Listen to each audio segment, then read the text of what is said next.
Sir, அடுத்து கன்னி ராசிக்கு அதிசார குருபலன் எப்படி இருக்கு? ஸோ லாஸ்ட் ஒரு 1.5 வருஷத்தில் எந்த கிரகம் பயிற்சியானாலும் ஏதாவது ஒரு ரூபத்தில் நமக்கு ஒரு மாற்றம் கிடைச்சிடாதா அப்படின்னு எதிர்பார்த்த ராசியில் கன்னிராசிக்காரர்கள் முதன்மையாக இருப்பாங்க. அதுக்கு காரணம் ஜென்மத்தில் கேது, ராசிக்கு 7ல் ராகு. கன்னின்னா பொதுவாக சொல்லுவேன், இலகின மனசு, அடிச்சுட்டு கொடுத்தாலும் அள்ளி சாப்பிடக்கூடிய குணம் அவர்களுக்கு இயற்கையிலேயே இருக்கும். ஸோ தனக்கென்னு வாழாத அடுத்தவங்களுக்கு வாழ்ந்துட்டு கடைசியில் மன உளைச்சலானதும் கன்னிராசிக்காரர்கள் தான். லாஸ்ட் 1.5 வருஷத்தில் கன்னிராசியை பொறுத்த வரைக்கும் நிறைய உறவுகளால் ஏமாற்றப்பட்டிருப்பாங்க. நிறைய பேர்த்துக்கு குடும்ப வாழ்க்கையிலே பல சிக்கல், பல நெருக்கடிகளை அனுபவிச்சிருப்பாங்க. வெளியில் சொல்லலை, அவ்வளோதான். படுத்த தூக்கத்தை இழந்த கன்னிராசிக்காரர்கள் பல பேர் உண்டு. பல பேர்த்துக்கு எலும்பு நரம்பு சம்மந்தமான பிரச்சனையோட இந்த ட்ரௌமா, ஸ்ட்ரெஸ்ஸு, ஃபோபியா இந்த வார்த்தைகள் எல்லாம் பாஸ்ட் ஒரு 2 இயர்ஸில் அவங்க நிறையவே அனுபவிச்சிருப்பாங்க. ஸோ அப்படி வழியில் அனுபவிச்சுட்டு இருந்தவங்களுக்கு 10ல் இருந்த குரு பகவான் 11வது இடம் சொல்லக்கூடிய லாபத்துக்கு வராருங்க. 10வது வீட்டில் குரு இருந்தது உண்மையை சொல்லணும்னா அவ்வளோ சுகமான இடம் அப்படின்னு சொல்ல முடியாது. அது வேலையில் பெரிய அழுத்தங்களை கொடுத்துருக்கோம். இவங்க ஒரு உழைப்புக்கேற்ற அங்கீகாரம் கிடைச்சிருக்காது. இவங்க ஏதாவது ஒரு பொறுப்பில் இருந்திருந்தாலும் கூட அந்த பொறுப்பில் ஏதாவது ஒரு விமர்சனங்களை எதிர்கொண்டிருப்பார்கள். கன்னிராசி பணத்தட்டுப்பாடுகளையும் கடந்த காலகட்டம் கொடுத்தது. நம்ம யார்ட்டையும் கை நீட்டாமல் வாழ்ந்துட்டு இருந்தோம். ஆனால் இந்த காலகட்டத்தில் ஒரு 10 ரூபாயாவது யார்ட்டையா வாங்கி செலவு பண்ணியிருப்பாங்க கன்னிராசியில். ஆனால் அந்த பொருளாதார ரீதியாக இருந்து வந்த பல அழுத்தங்களுக்கு பெரிய வெற்றியை இந்த காலகட்டம் கடவுள் கொடுப்பார். ஏன்னா 11ல் லாபத்தில் குரு வந்துச்சுன்னா பண விஷயங்களில் இருந்த மந்தத்தன்மை மாறும். கை நிறைய பணம் வச்சு நிறைய விஷயங்கள் அவங்க செலவு பண்ண போகிறாங்க. புதிய பட்டம், பதவி, பொறுப்பு, புகழ் கன்னிராசிக்கு நிச்சயமாக இந்த பீரியடில் கிடைக்கும். ஏற்கனவே இழந்த விஷயங்கள் எல்லாமும் திரும்ப இவங்களை தேடி வரக்கூடியதாக இருக்க போகிறது. முதல் பார்வையாக குரு பகவான் 3வது வீட்டை பார்க்கறதுனால புதிய தன்னம்பிக்கை, புதிய தைரியம், புதிய தெளிவு இவர்களுக்கு ஏற்படுத்தும். இதுக்கு முன்னாடி சில காரியங்களை தொடங்கலாமா அப்படின்னு நினச்சிட்டு இருந்தவங்க கூட இந்த காலகட்டங்களில் அந்த காரியங்களை விரைந்து நடந்து முடிச்சு அதில் ஒரு பெரிய வெற்றியை பெறக்கூடியதாக இருக்கும். நண்பர்களோடு இருந்து வந்த கருத்து மோதல்கள் சரியாகும். அண்ணன் தம்பிக்குள்ளே இருந்து வந்த சண்டை சச்சரவுகள்லாம் சரியாகும். அவங்களுக்கு நல்ல காரியங்கள்லாம் வீட்டில் செஞ்சு அழகு பார்ப்பாங்க இந்த பீரியடில். அதே மாதிரி 4ஆம் அதிபதி கன்னிக்கு உச்சமடைகிறதுனால இந்த பீரியட் நிச்சயமாக அவங்க ஏதாவது ஒரு சொத்து வாங்கக்கூடிய வாய்ப்பு இருக்குது. ஏதாவது ஒரு பத்திரம் பதியக்கூடிய வாய்ப்புகள் அவங்களுக்கு ஏற்படுத்தும். ரொம்ப நாளாக வண்டி வாகனம் வாங்கணும்னு நினச்சவங்களுக்கு வாகனம் அமையக்கூடிய வாய்ப்பு இருக்குது. அதே மாதிரி அம்மா ஹெல்த்தில் ஏதாவது சிக்கல் அல்லது வீட்டுக்குள்ளே போக முடியல, வீட்டில் நிம்மதியாக படுக்க முடியல, தூங்க முடியல அப்படின்னு நினச்சி புலம்பிட்டு இருந்தவங்கலாம் ஒரு நல்ல வீடு மனை அமைந்து ஒரு சந்தோஷத்தை அனுபவிக்கக்கூடிய காலமாக இருக்கும். 5வது இடத்தை குரு பார்க்கறது குழந்தை பாக்கியத்தை எதிர்பார்த்து காத்திருந்த கன்னிராசிக்காரர்களுக்கு புத்திர பாக்கியம் கிடைக்க போகிறது. பூர்வ புண்ணிய ஸ்தானத்தை குரு பார்க்கறதுனால இதுக்கு முன்னாடி பூர்வீக விஷயங்களில் இருந்த பிரச்சனைகள் எல்லாம் சரியாகும்.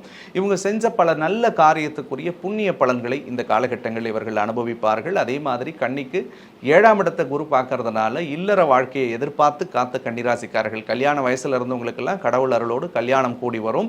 புருஷன் முண்டாட்டிக்குள்ள சண்டை சச்சரவோட லாஸ்ட் 3 இயர்ஸ் நிறைய அந்த சர்ப்பதோஷத்தால் அடிப்பட்டவங்க எல்லாத்துக்குமே ஒரு நல்ல அமைதி, சந்தோஷம், தெளிவு கிடைக்கக்கூடிய வாய்ப்பு, குடும்பத்தில் அந்யோன்யம், அன்பு, பாசம் அதிகரிக்கக்கூடிய சூழலை ஏற்படுத்தும். ஸோ ஒட்டுமொத்தத்தில் கன்னிராசிக்காரர்கள் நல்ல விஷயம்னு எதெல்லாம் நினைக்கிறாங்களோ அதெல்லாம் தாராளமாக அவங்க செய்யலாம். 10ல் இருந்த குருவை விட 11ஆம் இடத்துக்கு வந்திருக்கக்கூடிய குரு பெரிய நல்ல விஷயங்களை அவங்களுக்கு செய்ய போகுது.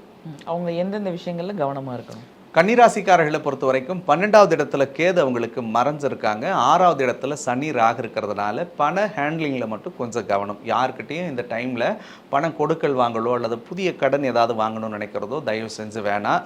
எலும்பு நரம்பு சம்மந்தமான விஷயங்களில் கொஞ்சம் நிதானம், கவனம் அவங்களுக்கு தேவைப்படும். ஏன்னா சனி ராகுவோடு 6ல் தொடர்பு இருக்கிறதுனால அது கொஞ்சம் தேவையற்ற சில விஷயங்களை உருவாக்கும். ஸோ 12வது இடத்துல கேது வந்திருக்கிறதுனால தேவையற்ற விரயங்களை கன்னிராசிக்காரர்கள் இந்த காலகட்டங்களில் செய்யக்கூடாது. ஏதாவது அன்வான்டான எக்ஸ்பென்சஸ் அப்பப்போ வரும். அப்போ வெளிப்படையாக சொல்லணும்னா ஆடம்பர செலவுகள் வேணாம். இந்த ஆன்லைனில் பார்க்கும்போதெல்லாம் ஏதாவது ஒரு சேல் ஆஃபர் போடுறாங்கன்றதுனாலே தேவையில்லாத போயிட்டு கிரெடிட் கார்டை ஸ்வைப் பண்ணி ஏதாவது ஒன்று வாங்கணும்னு சொல்லி வாங்கி அந்த மாதிரியான கடன்களை இவர்கள் ஏற்றிக்காம இருந்துட்டாலே போதும். இவங்களுக்கு ஒரு பொற்காலமாகவே இந்த காலம் அமையும். ஓகே, அவங்களுக்கு எந்த கோவில் வழிபாடு நல்லது? கன்னிராசிக்காரர்களை பொறுத்த வரைக்கும் துர்க்கை வழிபாடு இவர்களுக்கு மிகச்சிறந்த பலன் தரக்கூடியதாக இருக்கும். ஸோ குறிப்பாக வெள்ளிக்கிழமை அல்லது ராகு கால வேளையில் துர்க்கை அம்மனை போயிட்டு வழிபடுறது ரொம்பவே நல்லது. முடிஞ்சால் ஒரு எலுமிச்சம்பழம் மாலை வாங்கி அந்த அம்மனை சாத்தி ஒரு 2 அகல் தீபத்தை ஏற்றி இவர்கள் மனதார பிரார்த்தனை செஞ்சுட்டு வரலாம். ஸோ அப்படி வரும்பொழுது இவர்கள் வாழ்க்கையில் பல்வேறு சுபிட்ச பலன்களை நிச்சயமாக அனுபவிப்பார்கள். இப்போ நீங்கள் சொல்கிறீங்கல்ல இந்த மாதிரி கோவில், இந்த துர்க்கை வழிபாடு, முருகன் வழிபாடு, சிவன் வழிபாடு, அது வந்து ஒரு சிலர் சொல்லுவாங்க இந்த கோவிலில் போய் வழிபடணும் அப்படின்னலாம் சொல்லுவாங்களா? அந்த மாதிரி இல்லாமல் பொதுவாவே துர்க்கைன்னா நார்மலா எந்த கோவில்ல இருக்க துர்க்கையோ அது வழிபட்டா போதும் இல்லையா?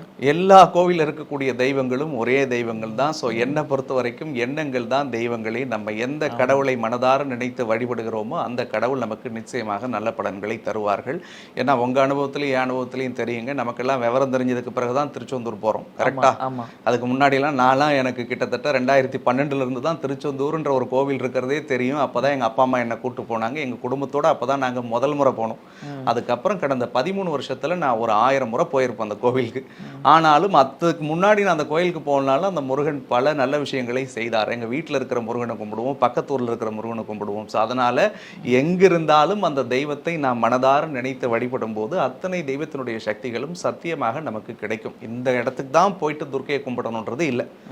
சின்னதா அவங்க ஊர்லேயே ஒரு சிவன் கோயில் இருக்கு, ஒரு மாரியம்மன் கோயில் இருக்கு, அந்த இடத்துல ஒரு மூலையில சிவதுர்க்கையை வச்சிருக்காங்கன்னா அந்த துர்க்கையை வழிபடலாம். எந்த கோவில்னு கிடையாது, ஆனா பொதுவா துர்க்கைன்னா எந்த கோவில் இருக்கு, எந்த கோவிலில் இருக்கக்கூடிய துர்க்கையை இவர்கள் வழிபட்டாலும் நிச்சயமாக இவர்களுக்கு இழந்த தைரியம், தன்னம்பிக்கை, தெளிவு எல்லாமும் கிடைச்சிரும்.